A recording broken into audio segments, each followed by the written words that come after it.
Nandito po ako sa roof deck ngayon. At ito po yung tangke na sinasabi ko doon sa aking video presentation, na nandito po yung signaling switch natin, no? So ito naman po yung signaling switch na sinasabi ko. Yan. Ito po yan. Ito po yung nagbibigay signal doon sa ating booster pump kung bumaba na yung tubig dito sa ating tangke o reservoir. Okay? Yung isa nandun sa kabila, kung makikita nyo dyan, no? Ito tower A, ito yung tower B. So ganyan po yung inilarawan ko doon sa aking video presentation. So abangan nyo po ang ating actual na gagawin doon sa ating or doon sa booster pump na naipaliwanag ko nung unang video.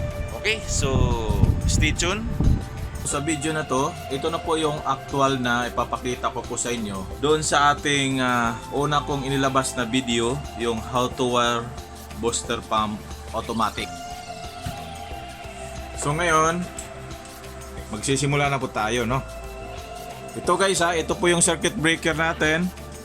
Ito naman yung sinasabi ko na magnetic contactor na with overload relay. Ito po yung overload relay na sinasabi ko, no? Nagbibigay protection sa ating pump motor, no?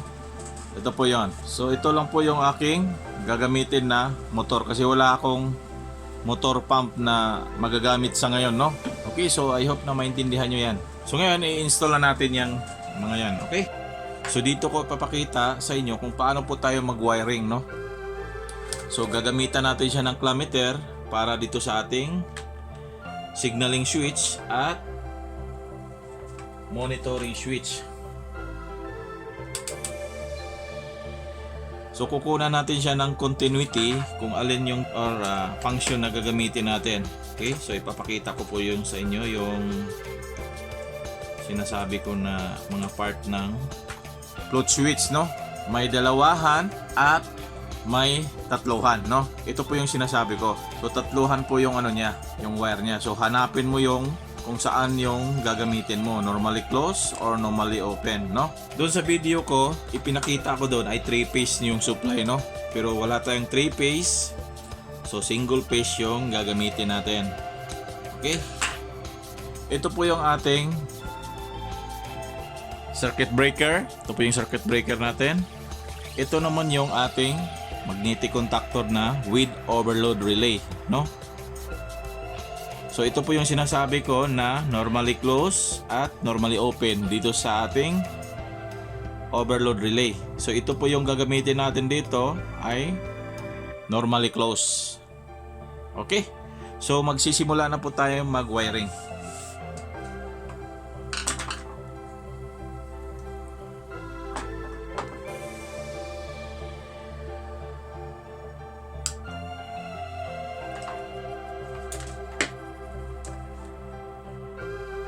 Okay, so ito na po yung load side ng ating magnetic contactor, no?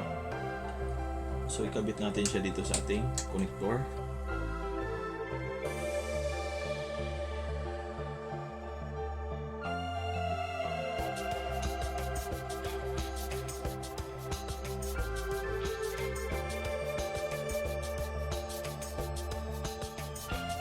Single phase lang natin ipapakita dahil wala tayong 3-phase na motor.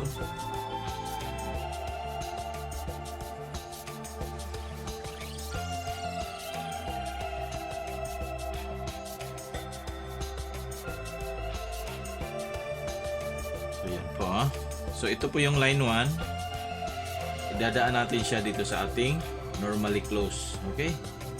So dito sa 95, no?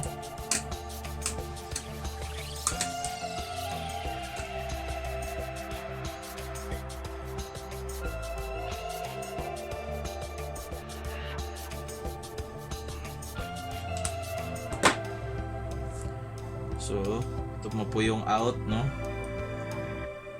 Ang normally close pumasok siya sa 95 at lumabas siya dito sa 96, no?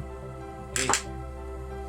So, ito na po yung papunta doon sa A1, di ba? So, kung matandaan natin yung connection natin doon sa ating part 1 na video, dumaan siya sa overload, tas pumasok siya ulit doon sa ating A1, no? So A1 na dito sa coil.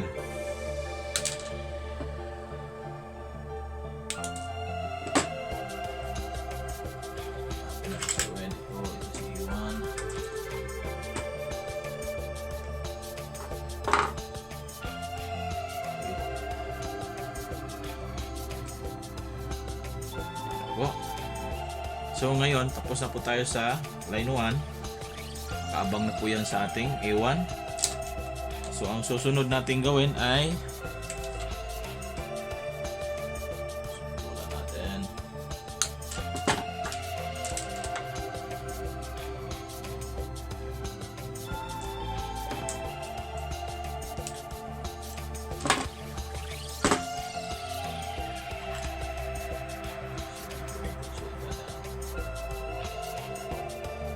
Yung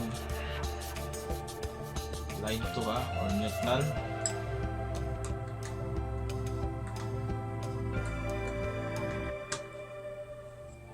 Okay. So ngayon, idadaanan natin siya dito sa ating, ito yung gamitin natin na signaling switch, kung saan dito yung may normally open, no? So tingnan natin kung may normally open ba to. May normally open po to siya. Ito po yung gagamitin natin na signaling switch, no? So nakaset po yan sa ohms ng ating voltmeter. So tingnan natin to kung ano pong function niya, no? Kaya nating ipagawa sa kanya. So ito po yung normally close. Yan. Pag itaas mo siya, nagko-contact po siya pag once nakataas. So ito po yung gagamitin nating monitoring na switch. Okay? Yan. Ito tatluhan at ito dalawahan lang po yung wire niya, no? So itong tatluhan, isang portion dyan ay normally close at normally open. So ito, confirm na po siya na normally close. So ito po yung gagamitin natin na monitoring. Okay? So itong isa, hanapin natin si common. Yan. Okay? So pag color coding ang pagbabasihan natin, pagkasama si blue, red at si black, ang una nating maisip, ang magiging common dyan ay si black. Or titingnan natin kung nasusunod ba yung color coding, no? So, unahin natin dito sa yung test pad natin na isa dito at dito sa blue. Tingnan natin kung wala. Okay? So, blue at black po yan. So, hindi nasusunod yung color coding na sinasabi ko. Okay, so subukan natin si red, blue. Oh, meron. So, normally close po siya pag ganyan nakataas. Normally close. Yan po ang normally open sa baba. So hanapin natin yung normally open. Parang sa tingin ko pula yung nagiging common nito. Sige, tingnan nga natin. Yun! Okay. Yan ha. So pag itaas natin, pag ito guys ha, pag ito ang bababa, papasok yung kuryente. Pag ito naman ay tataas, papatayin niya yung kuryente. Okay? So ganyan lang po yung function niya, no? Ganyan. So ganyan po, maglalaro-laro lang yan pag once na nasa tubig na po siya, no? Okay, so confirm na ating gagamitin dito ay black and red kasi ito po yung normally open. Pag ganyan ha, yan po ang ibig sabihin na yung tubig natin doon sa ating reservoir ay bumaba na po. So pag ganyan, papasok yung kuryente at aandar ang ating booster pump. Okay? So ikakabit na natin to. So ito, dito yung dumaan siya sa normally open, no? Ito yun. So yung kumo natin dito ay red color. So dumaan siya dyan. po yung bumaba galing doon sa ating signaling switch. Kaya remember guys na ang line 2 natin ay pumasok siya dito sa normally open at lumabas siya doon sa common, no? Ang common natin ay itong pula, no? So yan po ang lagyan natin na papunta ito sa baba, no? Yan. Dito natin siya i-connect.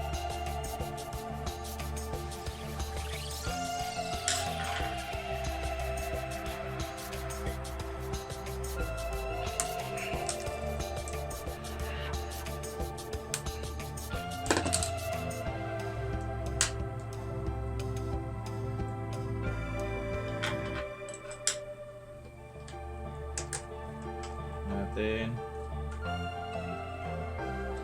Okay.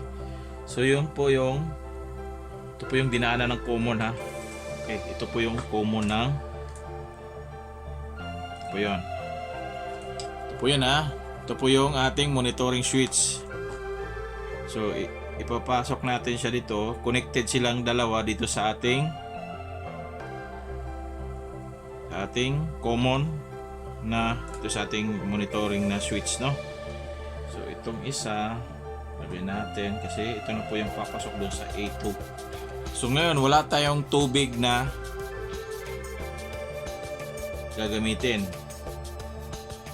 kasi hindi natin maipakita na nakalublob siya doon sa ating reservoir at sa ating main tank, which is naka-install yan sa ating mga basement. So ito po lang ay isang ilustrasyon para madali nating maintindihan yung pinagsasabi ko dun sa part 1 na aking video. Okay, ito po yung ating monitoring switch ha. So tandaan natin, pag monitoring switch, nasa main tank po yan nakalagay. Okay, so lagyan na po natin siya ng okay, ito na po yung out dun sa galing sa monitoring switch.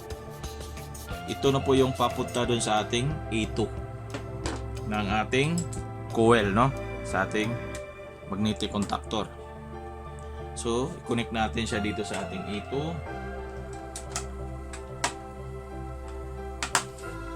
Yan. Ito na po yung A2 ha, na sinasabi ko. So, ito na po yung papasok dito sa ating monitoring switch.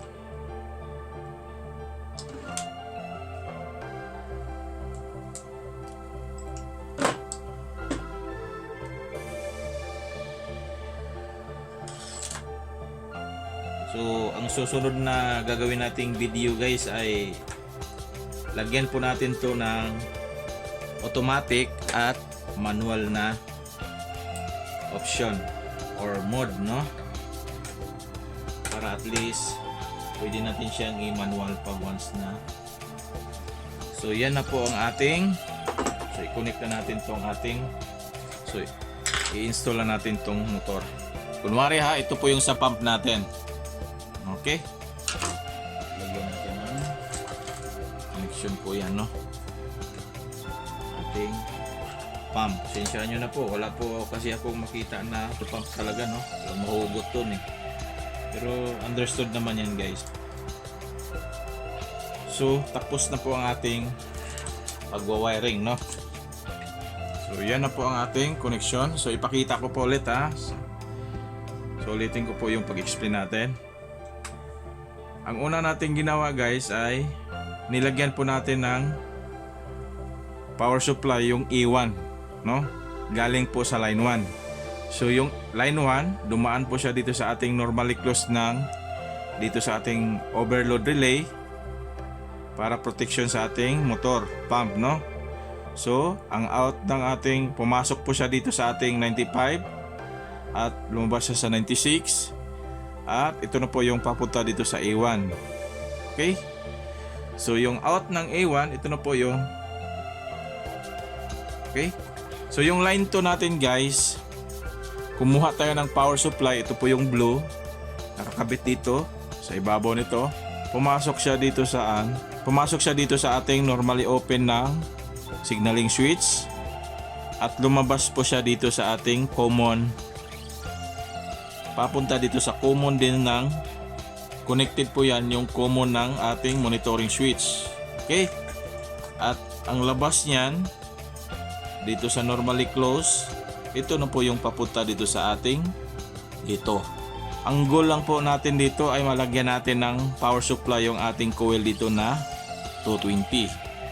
So yan lang po ang hinihingi ng ating conductor para papadadaanin niya yung power supply na galing sa breaker at papasok po dito sa ating pump. Okay? So pasensya na po kayo, ito po yung sub pump natin ha. So ngayon titistingan na natin. Ito po yung monitoring switch natin. Lagi po itong nakataas. Okay? So ganyan lang po ang gagawin natin. Wala po tayong reservoir or main tank na, okay? So ito po yung nasa ibabaw. Lagi po itong nakababa. Ito po yung bumaba na switch. Ibig sabihin, kulang po yung tubig natin doon sa ating reservoir. Okay? Pag ito naman ay tataas, so ibig sabihin, puno na yung tubig natin doon sa ating reservoir. Okay? So tandaan po natin yan. So ito namang monitoring switch, ito po ay laging nakataas.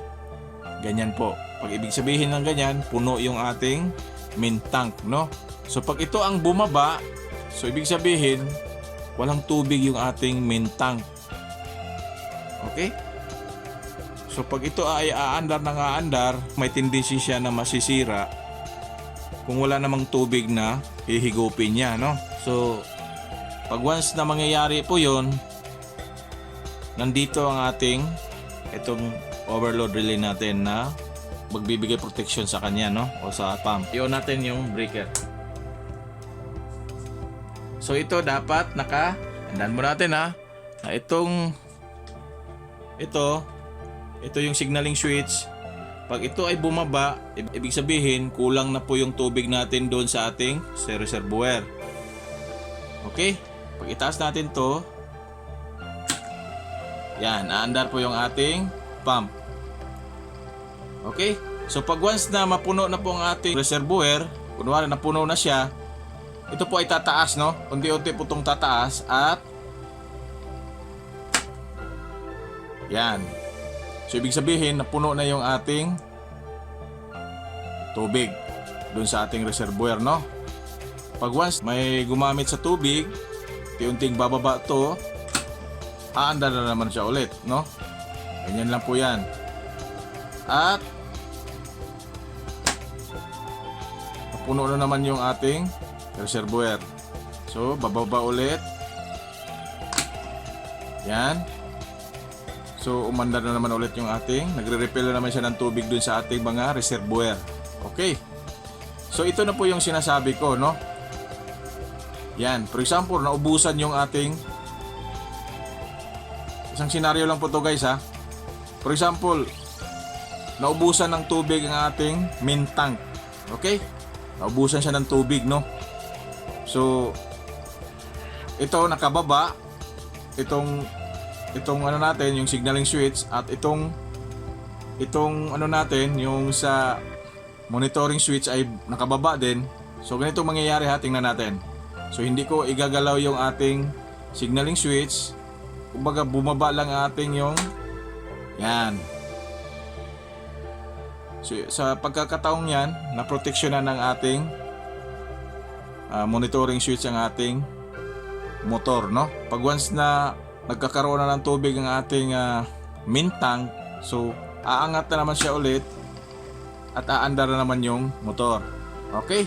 So I hope na nasundan nyo po yung ating wiring diagram. At kung nagustuhan nyo po ang ating ginawang video, paki-share at paki-like naman po ang ating mga video, no?